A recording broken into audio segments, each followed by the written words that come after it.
Welcome to the Author to Authority podcast and happy 2024.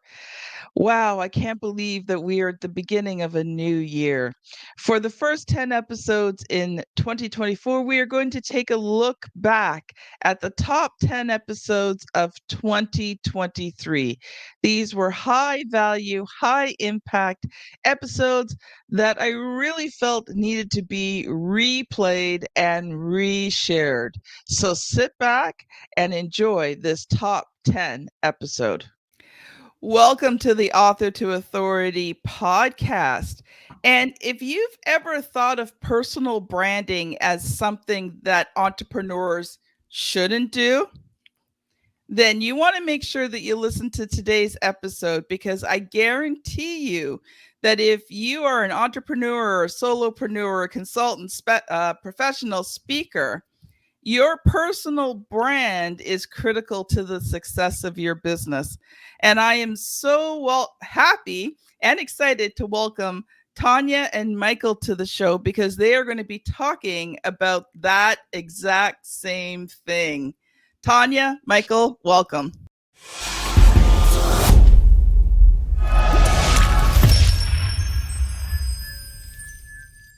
Hey, thank you, Kim. Thanks for having us. Thank you. So I'm just going to ask you the... Hey, Kim, your audio just went out. Not yet. You touched the wire, Kim. You touched the wire. It's happened to us all as podcasters for 7 years now. I always tell people, don't even think about looking at the first 2 years of the podcast. Just please don't. Okay, my hands are just staying still. You're doing great. Awesome. Okay. All right. So the question that's on everybody's mind is how important is personal branding in terms of your business? Oh, critical. Absolutely critical. You know, because your business is really an extension of you. And when people ask me, hey, what's the difference between personal branding and business branding? I ask them one question: which came first, you or your business? And they always say, well, I did. And I say, well, your business only exists because of you. So connect those two things at the hip, but your personal story has a lot to do with why your business exists in the first place. Yeah. Wow, today is going to be a wonderful episode. Well, Tanya and Michael are the co-founders and CEO and COO of BrandFace. And they are a personal branding company focused on helping coaches, creators, and experts become sought-after authorities in their industry. So, of course, you are on the Author to Authority podcast. No better place to be. I am just so thrilled to have the two of you here, because we talk about many topics on the show, but I don't always get a chance to talk with people who truly understand, what it takes to make somebody an authority, and that personal branding and getting yourself out there and the visibility factors and all these things. So I think today's episode is just going to be very encouraging for all of those out there. So first of all, let's get into personal branding a bit more. I'd love for you guys to explain a bit about it, and what would be the most important reason, in your opinion, that you need to have that personal brand? Yeah, Kim, I'll take that one because I'm actually you listeners, I want them to know I was a client of Tanya's before I became a partner in the company. So I can approach this question from a business owner that has utilized the services. Back then, when I hired Tanya, I hired her literally for marketing. She sold me marketing. She taught me branding. And I did not realize at the time she had written a book called BrandFace, and was just on the verge of publishing it when she started working with me. And back then, it was she had a turnkey business, and she did it all. And so she began to talk to me about these principles of branding and why they're so important, personal branding and why they're so important.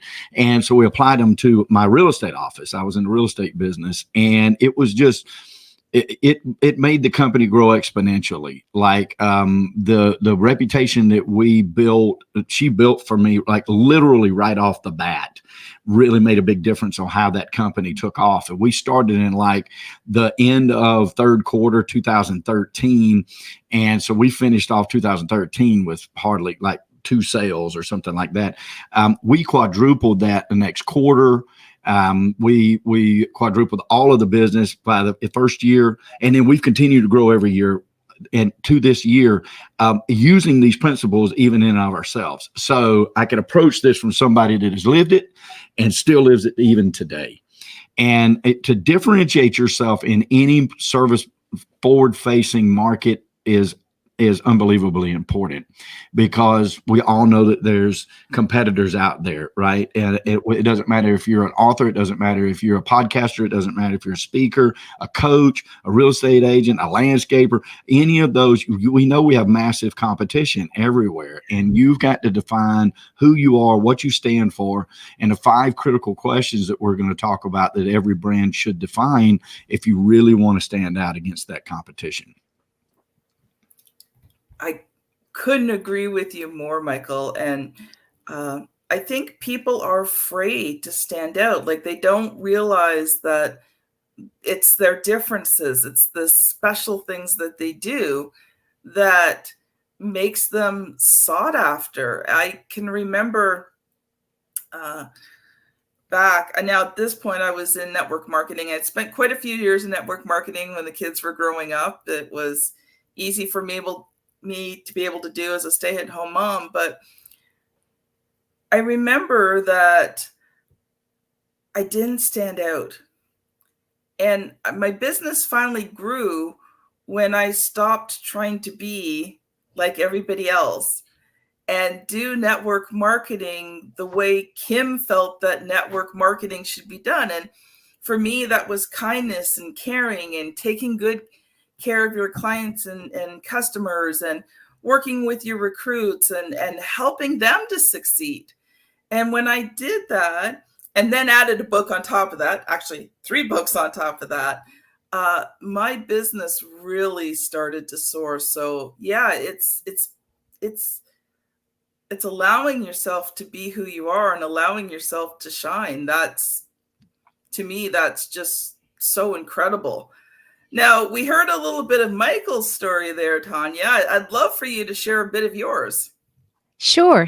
I actually started right out of high school. I sold vacuum cleaners door to door to pay my way through college. So that was very interesting. But one thing I noticed is that I had to have a very unique story. I had to tell my story just to get in the door. And when I formulated that story, I got into almost every door. And it made a huge difference. And I thought, wow. And I didn't even know such a term as personal branding existed back then. So I didn't really know what it was, but I figured it out. And so I did that for 3 years. And then I was discovered by somebody in the radio industry, and I went into the radio sales world. And when I got there, well, everything was just cranked up a notch, right? I was knocking on doors with people who were responsible for tens of hundreds of thousands of dollars of advertising budgets. And I was asking them for that money to invest in my product to promote their business. And they were just slamming the door in my face left and right. And I thought, wow, this is very different. Like, what's going on? And then I realized, well, if I want them to view me differently, I need to change the way I present myself. And so I began to rethink that. I became one of the first radio sales reps in the country to ever have my own website. And I began sending people to the website, kind of setting my credibility. But the entire focus was on what is it? How am I going to help you grow your business? And my expertise in that, even though I was new in the industry, I knew enough about what to do to make a huge change in their business. And so when I realized that, I thought, wow, this is awesome. Now, if I can do that for myself, I bet you I can do it for my clients. And so that's when I really started working with my radio clients back then. And then by the time I was finished in the media world, I was working with television, newspaper, radio, internet, all across the board. And then in 2012 or so, I started writing the first book in the BrandFace series, which we'll talk about later. But it dawned on me then, it's like, oh my gosh, this is a tremendous opportunity to open a business and teach the formula for personal branding. So one of the things that you said stuck out to me. And what you said is you talked about how you can make a difference in the client's life and expand their business. And the reason I'm focusing in on that is so many times we've been taught, oh, we need to promote ourselves. We need to do this. We need to talk about ourselves. We need to talk about our achievements, our blah, blah, blah, blah, blah that nobody cares about. Right. Exactly. Exactly. And you've shared that, it was when you focused on the client and their success. And that to me is one of the keys to actually standing out and being seen as an authority. When you care more about the other person than you do yourself. And it's almost like, I don't care if you work with me attitude. I want to work with you, but I don't need you.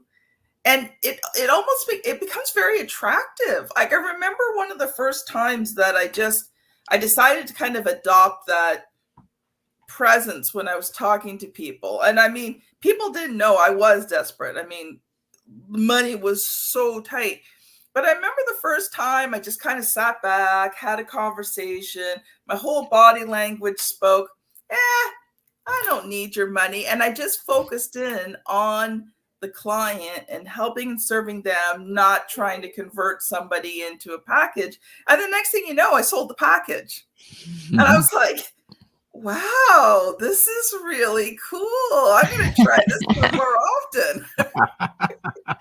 I love that, Kim. At the end of a lot of, any sales calls that I happen to take, and at the end of that call, if they say, well, I'm just not ready to make this decision yet or whatever, I say, hey, no problem. We're going to be here for a very, very, very long time. And when you're ready to make a change, we'll still be here. Right. Mm-hmm.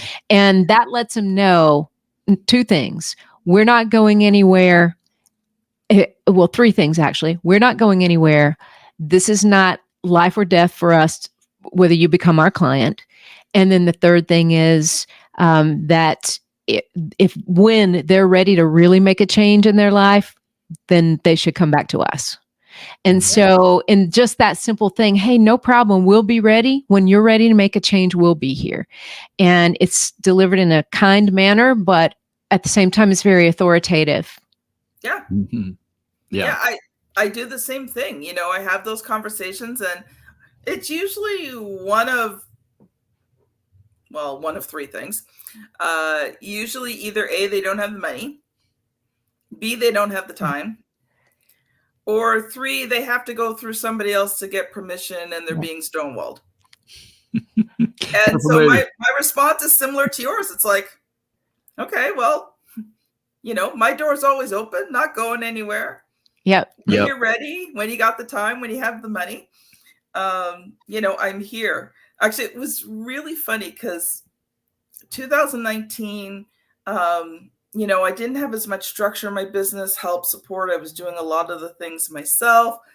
And I had health issues, and I had someone who was working with me go through something tragic. It was just one of those really hard years.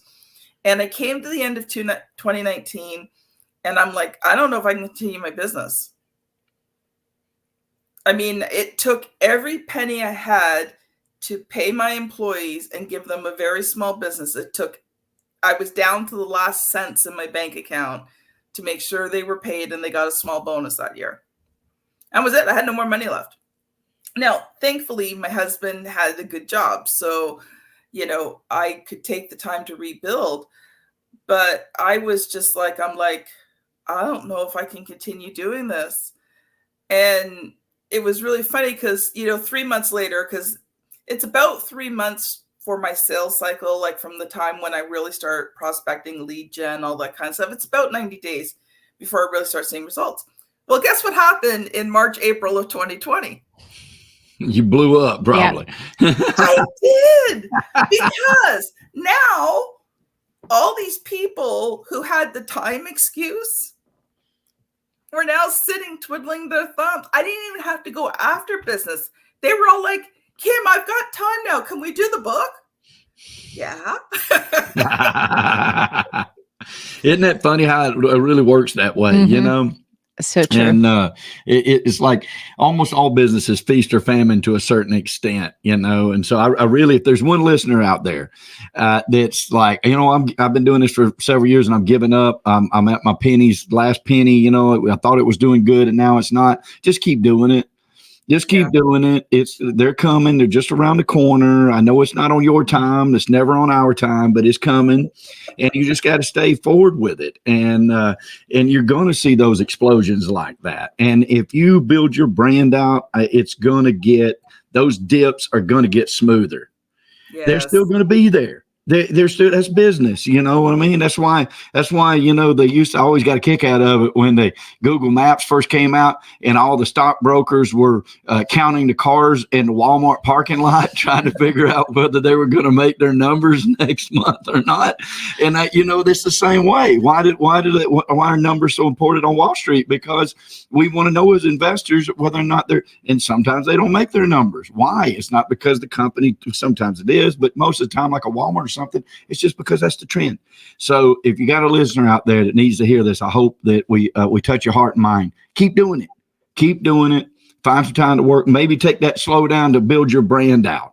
And then what's going to happen, you're going to see those dips start to smooth just a little bit. They're not going to hurt as bad. They're not going to be peaks and valleys, but they are always going to be there. Yeah, that is awesome.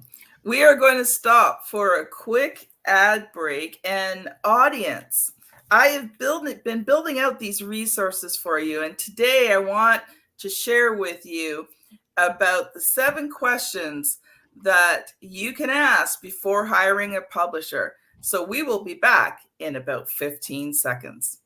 One of the keys to becoming an author is hiring the right publisher. It's the difference between having a book that converts readers into clients and one that sits unused on a shelf. Check out 7 questions to ask before hiring a publisher. Get it free at authortoauthority.com/publisher.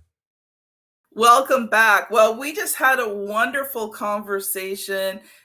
Tanya and Michael have shared their stories. We talked a little bit about branding, talked a little bit about, you know, what do you do when things get hard? But I want to make sure that I give Tanya and Michael a chance to talk about the 5 critical elements missing from 90% of branding. So I'm going to let the 2 of you loose, and then I'll ask you some questions at the end there. All right. Okay. All right. So the 5 critical elements missing are really 5 questions that you have to answer before you can even begin to build your brand. And I want to start by saying this, because I think this is a really critical thing, the difference between marketing and branding, because there is a lot of confusion out there between those 2 things. Those terms are used interchangeably quite a bit. So we've pretty much simplified this. Marketing is utilizing different marketing channels or vehicles to get a message and image out to your customer. It could be a billboard. It could be a podcast. It could be a YouTube video. It could be a PDF. It could be anything, right? Anything used to get a message or image out to your customer. Your brand is the message and image that goes into that marketing vehicle. So we want to separate those 2 very clearly, because a lot of people will say, oh, my marketing doesn't work. That didn't work. This didn't work. And we say, well, wait a minute, let's look at it. Is it the marketing tool or the vehicle that didn't work, or is it what you put into that vehicle? And 90% of the time it's what they put into it. So what I want to talk about today is we're going to cover the 5 critical questions that every great brand must answer, because if you don't have answers to these questions, you absolutely do not have a brand. worth marketing. Okay. I know that sounds bold, but it is absolutely true. And I do this in love to help the people who are missing all of that, because it's very easy to spend all your hard-earned money and all of your very valuable time trying to promote something that has no teeth. And that's what we'll talk about. Okay. So I'll take number one. Number one is exactly who do you serve? And I like that word exactly in there, because don't tell me that I serve people, who want to write books, right? Or I serve people who, need a better brand to market, or, whatever it is, right? We have to be super, super specific about who it is we're targeting, all the way down to their age, to what their preferences are. What are they really seeking out of life? What phase of life are they in? I mean, all of those things beyond just the usual demographics. We need to look at those psychographics too. Because if you don't, how on earth, number one, would you know where to market? And number two, what to put in that marketing to attract that person if you don't know who it is you're trying to attract in the first place? So for a lot of people, that sounds like duh, right? But I cannot tell you the number of people, probably close to 90%, which is where we get that number from, that think they're dialed into an ideal customer when they're very generic with that. Okay, so that was number one. Exactly who do you serve? And number two is, how do you serve them? It needs to be really, you also need to boil that down and know the difference. And I'll go ahead and tell you, like, if you just say, well, I help people, so does everybody else. And I'm not saying that you don't help people, but I'm saying so does everybody else. So you got it. Like in the real estate business, I deal with this a lot. Well, I just care about people and I just want to help them. Well, I know that because you're a good person, but so does everybody else. And even ones that might not have your best interest, they're still going to say they have your best interest. So you got to find something that's a little bit more defined about how do you serve them? Yeah. I'm going to stop you guys right there, because there is so much alignment here. So in my book, Author to Authority, I teach about creating the core marketing message. The first two things is, who do you serve and how do you serve them? Love it. There you go. Perfect. I love it. The third is who you are in relationship to those two. So I am loving this conversation. Awesome. See, great minds think alike, Kim. Exactly. So 3 to 5. I want to hear the next 3. Okay. All right. Number 3 is very important. What qualifies you to serve them? That too is where we're super connected, right? Because a book, the greatest thing that a book gives you is credibility and authority. Mm-hmm. And so when you have that to showcase what qualifies you to help people, that's the part where we don't necessarily focus, like you said, hey, focus on what you do for people and how you change their lives and so forth, right? But at some point, you do have to tout what brought you to the place where they should even listen to you at all. And so if you can articulate that in your brand, that credibility, that authority, then that positions you as the one, the only one. The goal is to position yourself as the only one that can really help them with what they need to accomplish. Yeah. And the thing about that is that I fully agree. Where I see the difference is most people start with what they think makes them the authority. Mm-hmm. And that's actually one of the last things that you kind of do. That's the tying in piece is, what makes you qualified to do it. But if that's how you start the conversation, all people see is a talking head that goes blah, blah, blah, blah, blah, blah, blah, and nobody wants to listen to you. Exactly. Right. Exactly. And that's a fantastic segue into the next one, which is very important. How does it make their life different? Yeah. Okay. How does it make their life better? That is what you're after, right? Because literally when people say, well, I want to help people, that's what they're really saying. Look, I have a skill set that is going to make your life better. And when it comes to our clients, no matter who they are, they only care about one thing, themselves. and they're seeking a service for themselves. And so they're perfectly in their right to do that. And if you're over here selling a purple widget and they need a yellow widget, you're talking two different languages. You're never going to get to them. Right. And so you have to be able to dial into how is that going to make their life better. Tanya, actually, this is how she got me as a client. Like, really, I was mean to her when she first called me on the phone. And I said, look, I've had 5 others just like him. I don't need another one. Well, I was traveling the country. I had an office in Irvine, California. I had an office in Atlanta, office in Seattle. I was all over the place. I didn't have time for just another, like you said, talking head about all the things they had done. But Tanya didn't do that. Tanya talked to me about how she was going to make my life better. And that is what won me over. And then I ended up working with her, and lo and behold, she over-delivered and had under-promised. I was blown away at what she did to make my brand better, that made my company better, that made my life better. So you got to dial that in as number 4. What is going to make their life better? Yep. Okay. I've got to stop you guys, because you just delivered a huge nugget there. You over-delivered.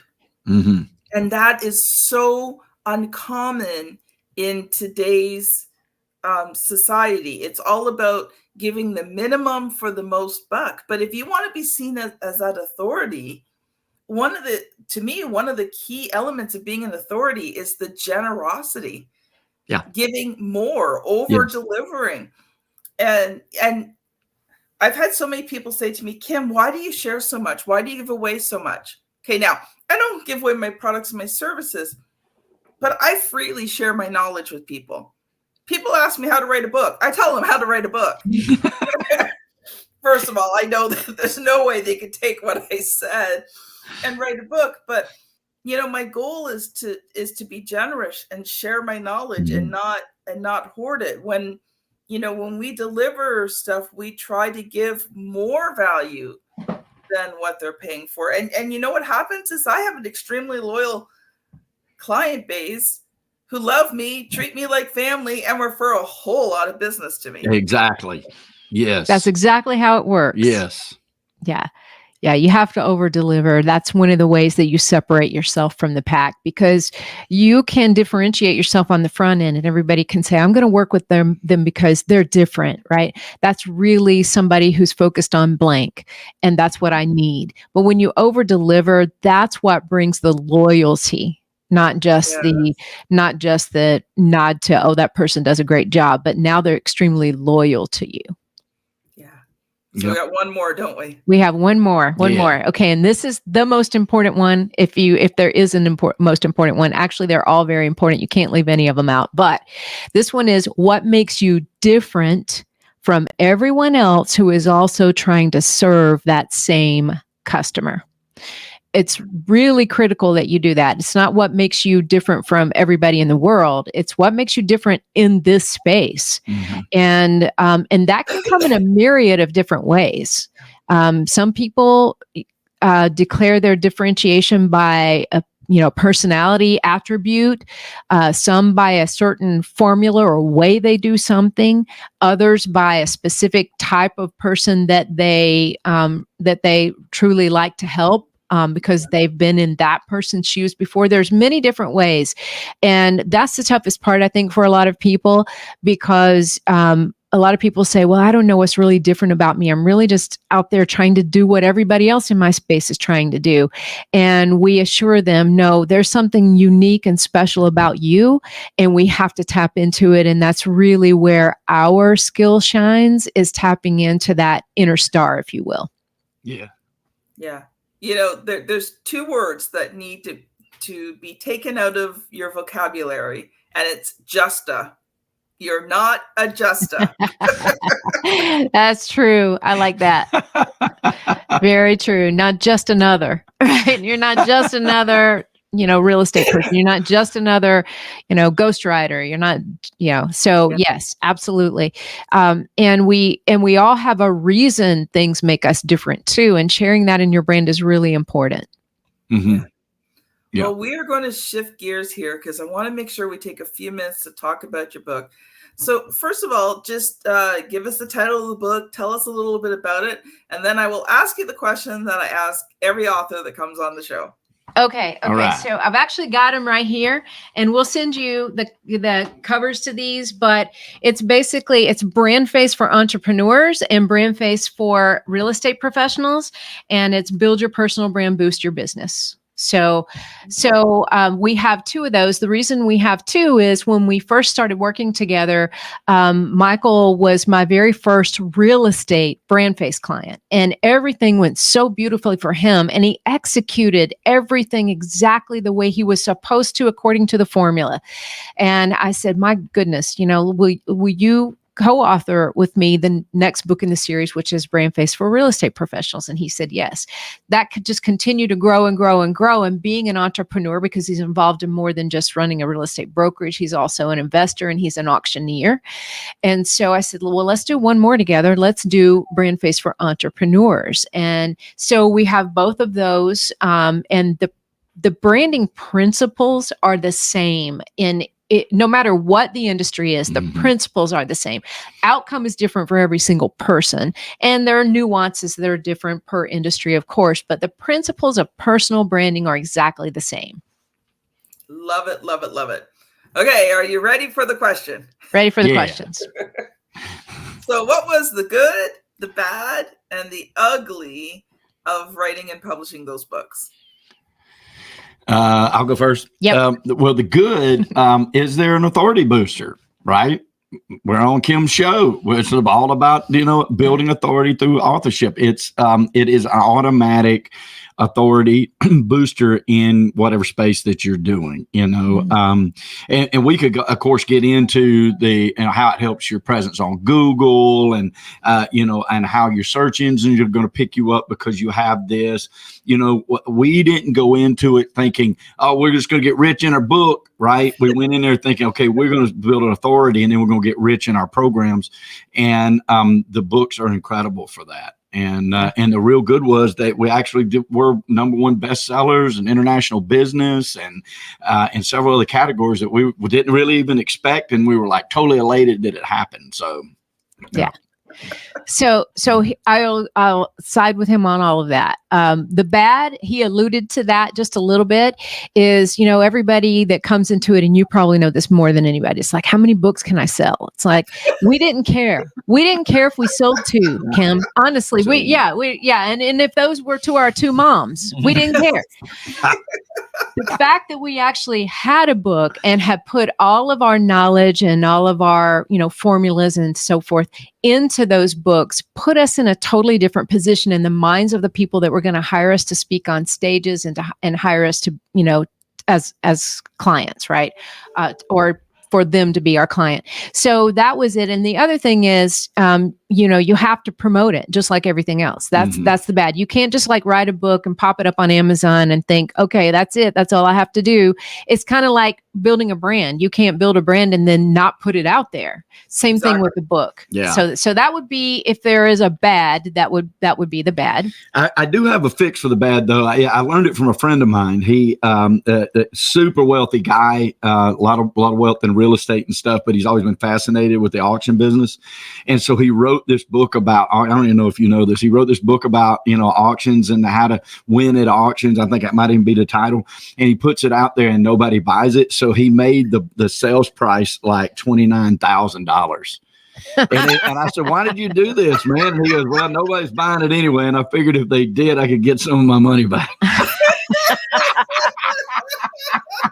I don't know that story. That's fantastic. I love it. Yeah, I share with my clients that it's not a field of dreams.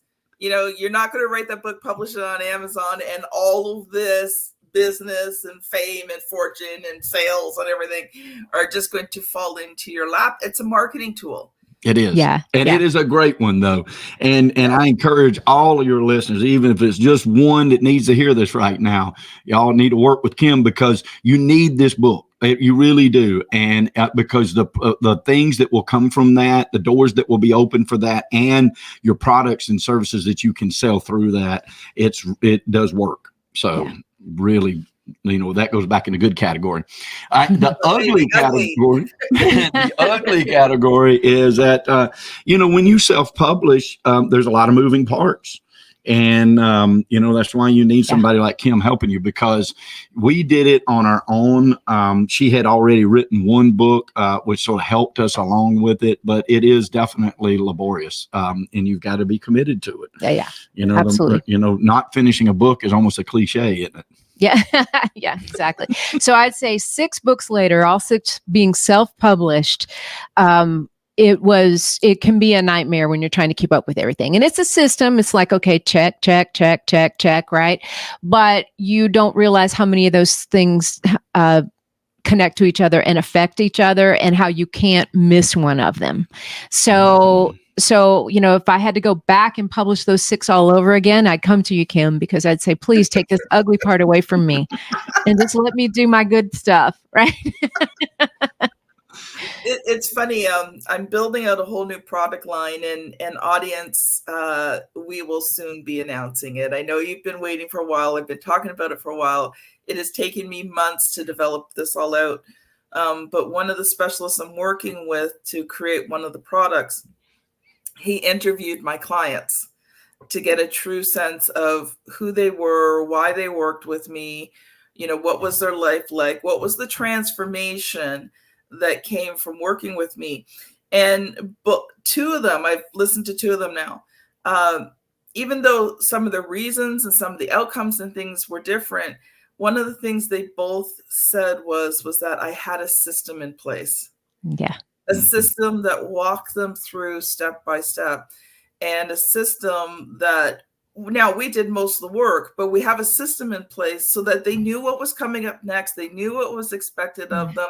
They knew all the boxes would be checked off. And you are correct. There are so many things that there's all the little check boxes. And if you miss them, and then you go try to upload that book onto Amazon, guess what? Exactly. You're having a really bad day. The baby's not being born. No. You're ready to stay in labor until this thing is ready to go. That's what it feels like too. When you're trying to do it yourself anyway.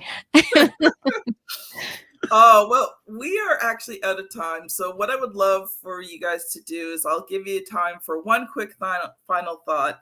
And how can people connect with you?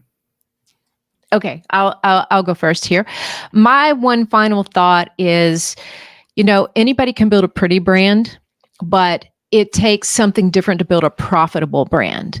So if you're out there, if you're out there with a book over here and trying to get on a stage over there and being on some podcasts and, on the flip side, and you're trying to pull all of that together into one streamlined business that you really need to be profitable, hey, let us know, because that's really what we are all about, is profitable personal brands. And you can reach us at brandfacestar.com.